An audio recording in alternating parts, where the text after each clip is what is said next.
Hey guys, this is Goku, and on this channel we talk about poker and ideas that can improve your life. So if you're interested in that, go ahead and click the subscribe button because I'll be honored to have you here.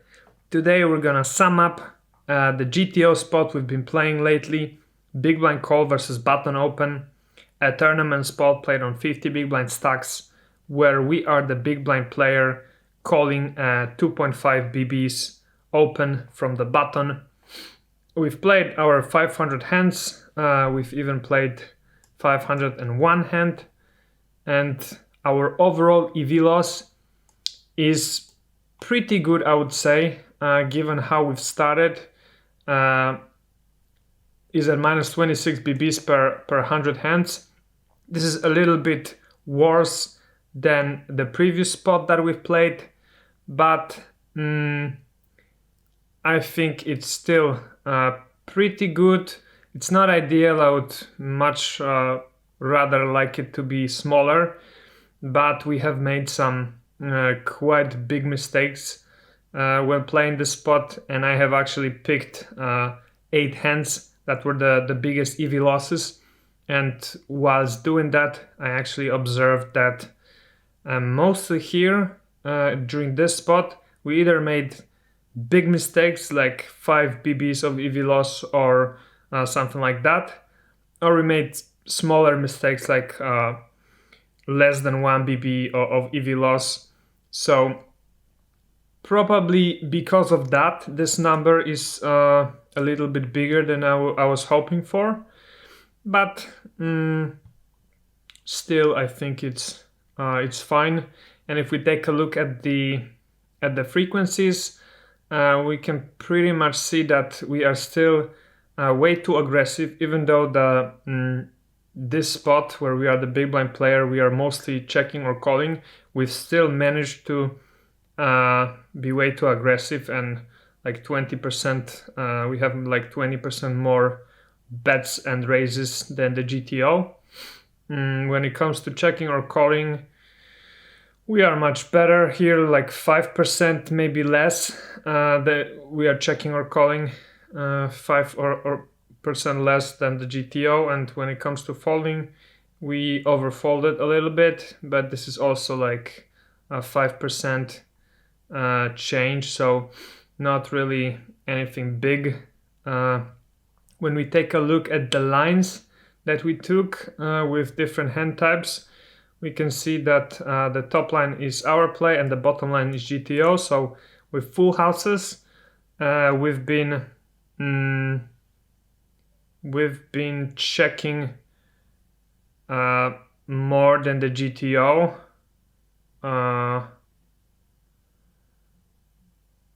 Yeah, the GTO is also raising 7%, and we haven't been raising at all.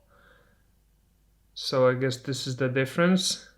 We need to include some raises for our full houses from the big blind. When it comes to flushes, we played them just like the GTO. When it comes to straights, we've also played them just like the GTO. When it comes to trips, we've been doing a little bit more checking, or this is probably actually betting, right? The green color. I would assume, yeah, it is betting. So we've been betting a little bit 4% more than the GTO, and at the same time checking a little bit less. So with our trips, we just need to decrease our aggression a little bit. With 2 pair hands, we can see that the solver is checking 75% and we are checking only 66%.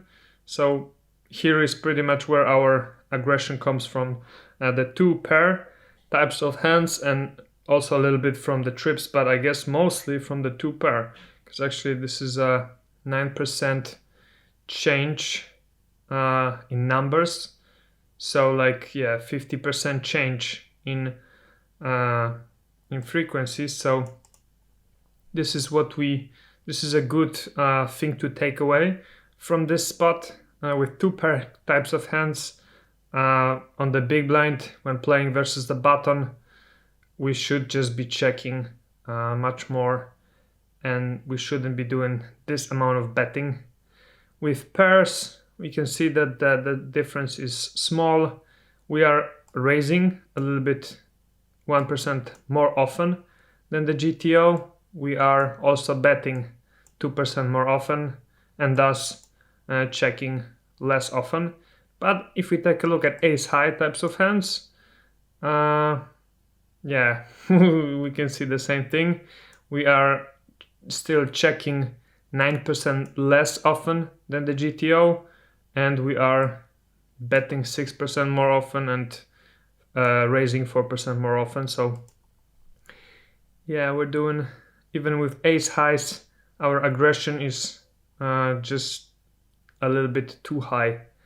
With king high types of hands, we are much closer to the GTO. We are raising 2% more often and betting 1% more often, so not that big of a difference. And with nothing, we are playing pretty much like the GTO, just 1% difference. And of course, for aggression, we are raising 1% more often than the GTO. Yeah, if we take a look at our sessions and our results, that the worst session that we had was minus 48.16 BBs, and the best one was actually the last one. We were trying to hit a perfect session every session, and we nearly managed to do that in the last one, just bringing the overall score to minus a little bit less than 9 BBs. So that was great. Let's take a look at the hands now. Let's do a replay. And let's see what happens here. We've got 8-10 on 8 deuce 5. We check the villain bets. I assume we call here, which is the ideal action. There's a queen of hearts on the turn. We check again. The villain checks behind. And we've got a 3 of diamonds on the river. And we lead out for a donk bet. So not the worst play, but we can see the solver's just doing that 2.6% of the time here, and it's a small EV loss. Ideally, we would bet 3/4 pot bet here with our hand. The villain raises us to 17.5, so 4x pretty much, less than the pot size, and we fold it. And yeah, this fold here is a big EV loss. It's minus 5.47 BBs of EV loss, and we can see the solver is only doing that 4.66% of the time here. Ideally, we should call this, and it makes a lot of sense. There's a lot of missed draws. Yeah, we've got a second pair with medium kicker, I would say, but yeah, we donked here. We got raised, not even that big, and we folded, and we can clearly see this is just a bad play. Let's go to the next one. Let's see what we have here. We've got 10-9 on a queen jack 6. We check. Villain bets a third of the pot. We raise it. Okay, which is actually the ideal action. Played 52% of the time. The villain calls. There's an ace of diamonds on the turn. And we lead for 3/4 pot bet. Yeah, here we got a little bit carried away, I would say. We shouldn't be leading here ever. The solver is not doing that at all. I mean, maybe we should be leading, but not for 3/4 pot bet. We can see the solver is checking here 95.54% of the time. And if it's betting, I think it's betting the third pot bet, yeah, most likely. So yeah, that's the mistake. We can see the villain shoved here, and we called, which is even a bigger mistake, and maybe not a bigger mistake, but bigger EV loss. But we can see the solver is doing that here as well, because once we bet, 3/4 pot bet, and the solver and the villain re-raises, then we are pot committed. We have to call. Nothing we can do, and yeah, we missed, and here the villain had pocket aces, so I remember that hand actually was a fun one. But yeah, let's see this one. Ace 8 off on an 8-3-6 with 2 clubs. We checked. Villain bet 3/4 or even 80% of the pot. We called, of course, as we should, 86% of the time. There is a 3 of hearts on the turn, and we lead here for a 3rd pot bet. And we can see the solver is doing that here 36% of the time, so it is a kind of hand where you should be doing that, but just keep in mind that, yeah, it's not a very frequent play. It's just like 1 out of 3 times, and 2 out of 3 times you should still be checking. We go called, and there was another 6 on the river, and we checked, which is very little EV loss, but just 6% of the strategy. We can see ideal action here is donk betting, and the solver is doing that here 48% of the time. The villain bet now half pot, and we called that. And calling here a half pot bet, yeah, this was actually a surprising hand for me. And it is still surprising here for me now. Calling here is minus 5.29 BBs of EV loss. The solver almost never plays it here. The solver is re-raising all in 99.77% of the time. And this is actually worth thinking about. Why is calling here a bad play, and why we should only re-raise all in here? I mean, can we really get called by wars if we re-raise? If the villain's bluffing, right, with, I don't know, 4-5 or a flush draw, then by calling him we realize our equity. If the villain's got a 3 or a 6, then he's calling our re-raise every time. What do we gain here by re-raising all in? I don't know, I guess we protect the times when we do have a 3 or a 6 or a, I don't know, pocket 8s or the nut hand, and we protect those times when we have a missed flush draw or straight draw. I guess other than that, that must be the main reason why the solver is re-raising all in here.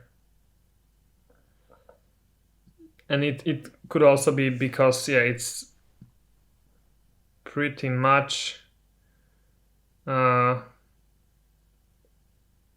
one of the only hands that we end up here with that is just a medium strength hand. So yeah, I still don't understand it too much, but this is actually a spot I'm gonna try to analyze more in the future, so I will leave it here. Let's go to the next one. Here we've got ace-9 of hearts on an ace-10-4. We check, villain bets 2 BBs. We call the bet, all good here. 5 of hearts on the turn. We check again, all good. Villain bets 3/4. And we call here, and this is a slight EV loss, 22% of the strategy. Ideally, we would be raising here to 3 times the raise, and the solver's doing that 78% of the time. There's a 10 of clubs on the river, we check, which is just 14% of the strategy, very small EV loss. And we can see ideally we should be leading out here for 3/4 of the pot bet, 27% of the time, and the rest of the time, like 60 almost percent, we should also be raising, we should also be betting and probably donk betting. And now the villain shoves, and I guess we folded, and that's the bad play. Okay, not, we called. So actually, yeah, actually, when we call here, the shove, we can see the solver is calculating this as minus 4.86 ppb of EV loss, and it's only doing that less than 4% of the time, and it's folding 96% of the time. So even though there's a flush draw and some straight draws, quite a lot of straight draws possibilities, the 10 on the river makes it so that calling here is not a good play. We should just be folding our ace-9 of hearts here. Yeah, I guess we kind of limit the number of flush draws with our hand, and thus the villain's just got way more tens in his range and also better aces. That makes it less profitable to call here, or even simply bad to call here. We should just be folding it, our hand here. Okay, let's check out this one. We've got 8 jack of spades on a 6-6-7. We check, villain bets 2 bb's. We raise it, which is actually the ideal play. Play 98% of the time. Villain calls. There's a 9 of diamonds on the turn, and we check here. Ideal action would be betting third of the pot, 62% of the time. Checking is also 0 EV loss, but 20% of the strategy. Villain now does what we should have, so bets a third of the pot. We call it here, which is ideal action, 85% of the time. And there's a 4 of diamonds on the river, and I think we're gonna bet here. Okay, and we bet here 31, so we shove here, and this is a bad play, minus 4.8 bb's of EV loss. The solver is checking here 99.93% of the time. Yeah, I remember this hand now. I was quite surprised during this hand that this is a bad play and the solver's given up here 99.93% of the time. But I guess it makes sense. The villain's been calling our bets, and what can he really have that he's gonna fold here to the shove.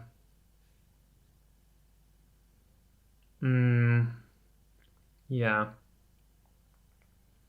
I don't really know. I'm just surprised really that the solver is giving up here, but probably we are blocking too many straight draws, and yeah, the flush draw only comes on the turn. So I guess that the villain is just too value heavy here for this shove to work enough of the time to get him off the enough amount of hands. But yeah, we should not be shoving here. We should just be giving up on the hand 99.93% of the time. Okay, let's check out this one. Pocket threes on an ace 6-9.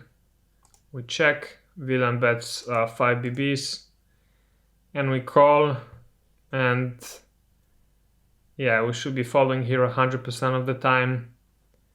Pocket threes are just a hand to throw away. I guess this is because of the ace on the flop. It just hits his range way too well for us to be making pocket threes profitable, and that's why we should just fold them. So yeah, a quick one, but you can see again, even this is a big EV loss. I mean, minus 4.65 BBs of EV loss on one hand is big, is significant. Now we've got pocket deuces now on a 10 queen queen. We check, villain bets 2, we call, all good here. We hit a 2 on the turn, we check again, which is the ideal action. Villain now overbets the pot, and we shove, and this is the bad play. We shouldn't be doing that because we're just getting him off his bluffs if he's bluffing, and why do that? It's better to let him bluff himself away, and we should just be calling it here 99.93% of the time. Re-raising all in is just a bad play. I guess it's much better to call here and then shove the river, but probably the ideal action is calling here and checking the river and letting him bluff, I guess. Yeah. And the last hand, let's see it. We've got ace 4 off on a king 3-5 with 2 diamonds. We check, villain checks, jack of heart on the turn.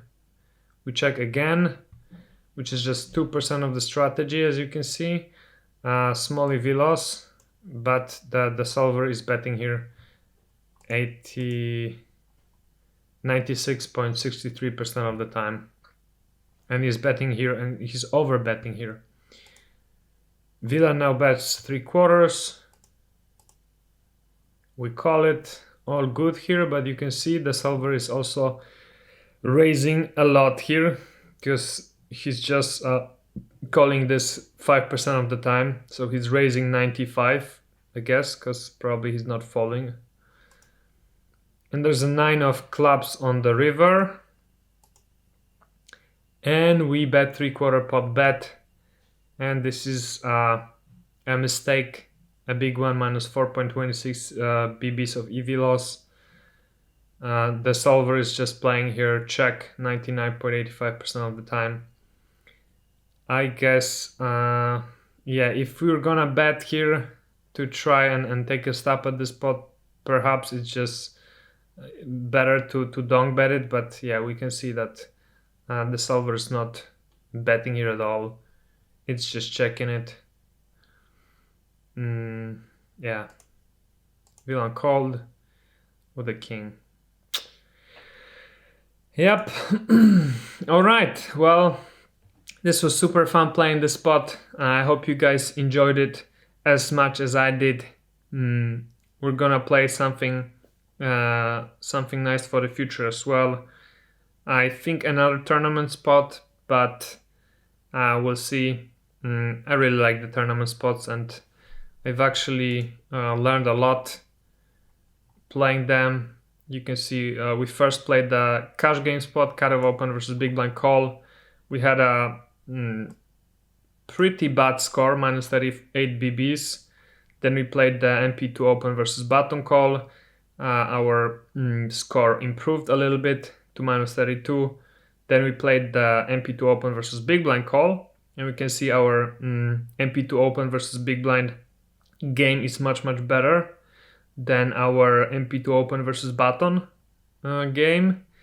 And from the big blind, we also, I think, managed a quite nice score playing versus the button.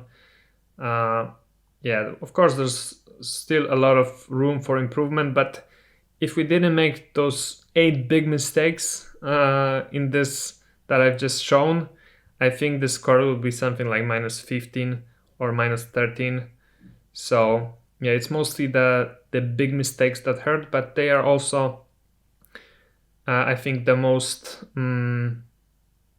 lessons. There's the biggest amount of lessons in them, because once you make such a big mistake, you tend to remember it in the future, and it really just helps your game. I think I might play the final table, 30 BB cutoff open versus 70 BB button call spot, because it just it's got me interested a lot, and I think this is the next spot that we'll be playing, but I'll think about it and maybe I'll consider also other options. But yeah, thank you guys so much for watching. This was super fun. If you enjoyed watching this video, please leave a comment below. Just write GTO or ask any question you might have. Let me know how you're doing if you're playing the GTO trainer as well, and what spots are you playing, and what kind of results are you getting. I'll be curious to know that. You can check out the previous sessions in the description of this video. I've got them linked there.